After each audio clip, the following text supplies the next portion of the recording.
আসসালামু আলাইকুম ওয়া রাহমাতুল্লাহি ওয়া বারাকাতুহু।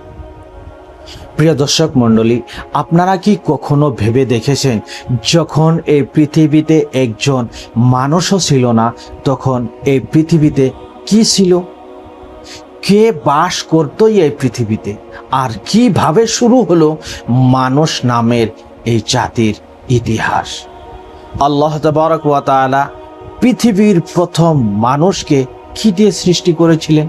কেন আল্লাহ তাবারক ওয়া তাআলা ফিরিস্তাদের সামনে একজন মানুষ সৃষ্টি করার ঘোষণা দিয়েছিলেন? কেন ফিরিস্তাদের আদম আলাইহিস সালামকে সম্মান সূচক সিজদা করতে বলা হয়েছিল? আর কেন ইবলিস সেই আদেশ অমান্য করে চিরদিনের জন্য আল্লাহ তাবারক ওয়া তাআলার রহমত থেকে বিতাড়িত হয়ে গেল? এই প্রশ্নগুলোর উত্তর শুধু ইতিহাস নয়, বরং আমাদের নিজের পরিচয়, আমাদের উদ্দেশ্য এবং আমাদের ভবিষ্যতের সঙ্গেও জড়িত। প্রিয় দর্শক মণ্ডলী, আজকের এই ভিডিওতে আমরা কোরআন ও সহিহ হাদিসের আলোকে জানব পৃথিবীর প্রথম মানুষ হযরতে আদম আলাইহিস সালামের সৃষ্টি থেকে শুরু করে মানুষের আগমনের ইতিহাস। তাই ভিডিওটি শেষ পর্যন্ত অবশ্যই দেখুন, কারণ শেষের দিকে এমন কিছু গুরুত্বপূর্ণ বিষয় জানবেন যা অনেকেই জানেন না। সর্বপ্রথম মহান আল্লাহ তাবারক ওয়া তাআলা জমিন ও আসমানকে সৃষ্টি করেন। এরপর পাহাড়, নদী, সাগর, গাছপালা, প্রাণী সহ পৃথিবীর পরিবেশ মানুষের বসবাসের উপযোগী করে তৈরি করেন। মানুষ সৃষ্টির আগে পৃথিবীতে জিন জাতিরা এই পৃথিবীতে বসবাস করত। মহান আল্লাহ তাবারক ওয়া তাআলা বলেছেন, কোরআনে রয়েছে, আমি মানুষ সৃষ্টি করার আগে আগুনের শিখা থেকে জিন জাতিদেরকে সৃষ্টি করেছি। সূরা আল হিজর। অনেক তাফসিরে উল্লেখ রয়েছে জিনদেরকে একটি অংশ পৃথিবীতে অশান্তি, রক্তপাত ও বাধ্যতায় লিপ্ত হয়েছিল। তবে এই বিবরণগুলো মূলত তাফসির ও ঐতিহাসিক বর্ণনা, কোরআনে বিস্তারিতভাবে তা উল্লেখ নেই। এরপর আল্লাহ এমন এক সৃষ্টি করার সিদ্ধান্ত নিলেন যে হবে তার ইবাদতকারী এবং পৃথিবীর প্রতিনিধি।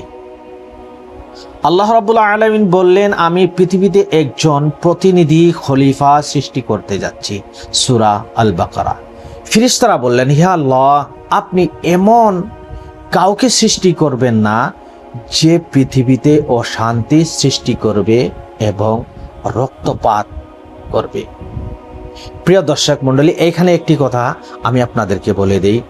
আল্লাহ তাবারক ওয়া তাআলা যখন বললেন যে আমি খলিফা সৃষ্টি করতে যাচ্ছি, তখন ফেরেশতারা মহান আল্লাহ তাবারক ওয়া তাআলার কথার উত্তরে বলেছিলেন যে এমন কাউকে সৃষ্টি করবেন না যারা দুনিয়ার বুকে ফিতনা, ফাসাদ, রক্তপাত, অশান্তিতে লিপ্ত থাকবে।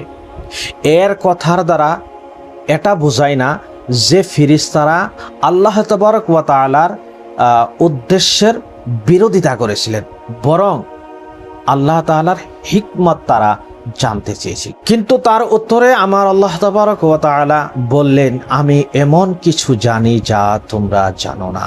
সূরা আল বাকারা। তারপরে মহান আল্লাহ তাবারক ওয়া তাআলা পৃথিবীর বিভিন্ন স্থান থেকে মাটি সংগ্রহ করার নির্দেশ দেন। একটি হাদিসে এসেছে, আল্লাহ তাবারক ওয়া তাআলা পৃথিবীর বিভিন্ন স্থান থেকে এক মুঠো মাটি নিয়ে আদম আলাইহিস সালামকে সৃষ্টি করেন। সুনান আবু দাউদ। অবশেষে হযরতে আদম আলাইহিস সালামের পূর্ণ আকৃতি তৈরি হয়। এরপর তার মধ্যে মহান আল্লাহ তাবারক ওয়া তাআলা রূহ ফুঁকে দেন। আল্লাহ রাব্বুল আলামিন বলেন যে আমি যখন তাকে পূর্ণ করব এবং তার মধ্যে আমার পক্ষ থেকে রূহ ফুঁকে দেওয়া হবে, তখন তোমরা তার সামনে সিজদায় লুটিয়ে পড়বে। সূরা আল হিজর। রূহ প্রবেশের পর হযরতে আদম আলাইহিস সালাম জীবিত হয়ে ওঠেন। সহিহ মুসলিমে বর্ণিত হয়েছে, আল্লাহ তাবারক ওয়া তাআলা আদম আলাইহিস সালামকে 60 হাত উচ্চতায় সৃষ্টি করেছিলেন। সহিহ মুসলিম। আল্লাহ তাবারক ওয়া তাআলা সমস্ত ফেরেশতাদেরকে সম্মানসূচক সিজদা করার জন্য নির্দেশ দিলেন। সবাই সিজদা করলো, কিন্তু ইবলিস তা করল না। সে বলল, আমি তার চেয়ে উত্তম। আপনি আমাকে আগুন থেকে সৃষ্টি করেছেন আর তাকে সৃষ্টি করেছেন মাটি থেকে। সূরা আল আরাফ। এই অহংকারই ছিল তার ধ্বংসের মূল কারণ। আল্লাহ তাকে অভিশপ্ত ঘোষণা করলেন এবং জান্নাত থেকে বের করে দিলেন। ইবলিস তখন কিয়ামত পর্যন্ত অবকাশ চাইল এবং প্রতিজ্ঞা করল সে মানুষকে আল্লাহর পথ থেকে বিভ্রান্ত করার চেষ্টা করবে। আল্লাহ তাবারক ওয়া তাআলা আদম আলাইহিস সালামকে জান্নাতে স্থান দিলেন, কিন্তু তিনি একা ছিলেন। তখন আল্লাহ তাবারক ওয়া তাআলা তার সঙ্গী হিসাবে হাওয়াকে সৃষ্টি করেন। কোরআনে এসেছে, তিনি তোমাদের সৃষ্টি করেছেন এক ব্যক্তি থেকে, অতঃপর তার থেকে তার স্ত্রীকে সৃষ্টি করেছেন। সূরা আন-নিসা। আল্লাহ তাবারক ওয়া তাআলা তাদের জান্নাতের সব কিছু ভোগ করার অনুমতি দিলেন, তবে একটি নির্দিষ্ট গাছের কাছে যেতে নিষেধ করলেন। ইবলিস তার কুমন্ত্রণা দিল। ইবলিস এই কথাটার সুযোগ নিল। সে বলল, এই গাছের ফল খেলে তোমরা অমর হয়ে যাবে। অবশেষে তারা ভুলবশত সেই গাছের ফল গ্রহণ করল। এরপর তাদের ভুল প্রকাশ পায় এবং তারা হযরতে আদম ও হাওয়া দুইজন মহান আল্লাহ তাবারক ওয়া তাআলার কাছে ক্ষমা প্রার্থনা করেন। আল্লাহ তাদের তওবা কবুল করেন। এরপর আল্লাহ তাদের পৃথিবীতে পাঠিয়ে দেন, তোমরা সবাই পৃথিবীতে নেমে যাও, সেখানে তোমাদের জন্য নির্দিষ্ট সময় পর্যন্ত বসবাস ও জীবিকা রয়েছে।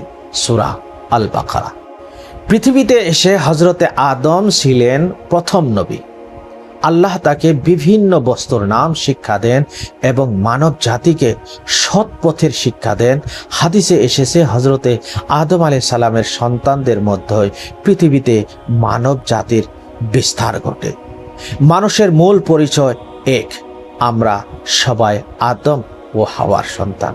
এই ঘটনা থেকে আমরা কয়েকটি গুরুত্বপূর্ণ শিক্ষা পাই। অহংকার মানুষকে ধ্বংসের দিকে নিয়ে যায়। ভুল হয়ে গেলেও আন্তরিক তওবা করলে মহান আল্লাহ তাবারক ওয়া তাআলা ক্ষমা করেন। মানুষের মর্যাদা বংশ, রং বা সম্পদে নয়, তার পরিচয় হলো তাকওয়া। শয়তান আজও মানুষের প্রকাশ্য শত্রু। পৃথিবীর জীবন একটি পরীক্ষা, চূড়ান্ত আবাস আখিরাত। প্রিয় দর্শক, আজ আমরা জানলাম পৃথিবীর প্রথম মানুষ হযরতে আদম আলাইহিস সালামের সৃষ্টি, মানুষ সৃষ্টির ধাপ, ফেরেশতাদের সিজদা, ইবলিসের অবাধ্যতা, জান্নাতের ঘটনা এবং পৃথিবীতে মানব জাতির সূচনার ইতিহাস। আল্লাহ তাআলা আমাদের শয়তানের ধোঁকা থেকে হেফাজত করুন, অহংকার থেকে দূরে রাখুন এবং আদম আলাইহিস সালামের মতো ভুলের পথ আন্তরিক তওবা ও তৌফিক দান করুন। আমিন। ভিডিওটি যদি আপনার ভালো লেগে থাকে তাহলে একটি লাইক দিন, আপনার প্রিয়জনদের সঙ্গে শেয়ার করুন এবং ইসলামিক ইতিহাস ভিত্তিক আরও নির্ভরযোগ্য ভিডিও পেতে আমাদের চ্যানেলটাকে সাবস্ক্রাইব করুন। আজকের মতো এতটুকুই, আবার সাক্ষাৎ হবে অন্য একটি ভিডিওর সাথে। আসসালামু আলাইকুম ওয়া রাহমাতুল্লাহি ওয়া বারাকাতুহু।